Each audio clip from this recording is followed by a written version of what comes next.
ബിരുദം നേടി വരികയാ. വന്നിട്ട് സ്വന്തം നാട്ടിൽ തന്നെ മുദരിസാകാം. അപ്പൊ നാട്ടുകാരെ പരിഗണനത്തിലുണ്ട്. എത്ര മുത്തഅല്ലിമീങ്ങൾ അവിടെ ഒന്ന് പഠിച്ചത്.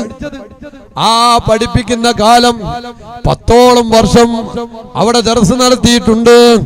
ആ ദർസ് നടത്തുന്നതിനിടയിൽ അവിടുത്തെ മുഅദ്ദിൻ കണ്ട രംഗം പറഞ്ഞത് നമ്മൾ കേട്ടില്ലേ? ജിന്നുകൾക്ക് ദർസ് നടത്തിയ രംഗം ശൈഖുനാ ഖുതുബുൽ ആലമിന്റെ ജീവിതത്തിലുണ്ട്. ശൈഖുനാ ഖുതുബുൽ ആലം ജിന്നുകൾക്ക് ദർസ് നടത്തിയിട്ടുണ്ട്. അവർ തന്നെ പലരോടും അത് പറഞ്ഞിട്ടുണ്ട്. ജിന്നുകളുടെ സമ്മേളനത്തിൽ പോയി ദുആ ചെയ്തു കൊടുത്തിട്ടുണ്ട്. അതിന് സാക്ഷിയായ ആള് ഹാജിയാര് നമ്മളോട് പറഞ്ഞിട്ടുണ്ട്. എത്ര സംഭവങ്ങളാ ബഹുമാനപ്പെട്ടവരുടെ ജീവിതത്തിലുള്ളത്. ഇങ്ങനത്തെ ഒരു മഹത്വം പറയാൻ മാത്രമുള്ള ഒരാൾ ആരാളുള്ളത്? ഇല്ല, ഒരാളെയും നമ്മൾ കേൾക്കുന്നില്ല. എന്തൊരു അത്ഭുത!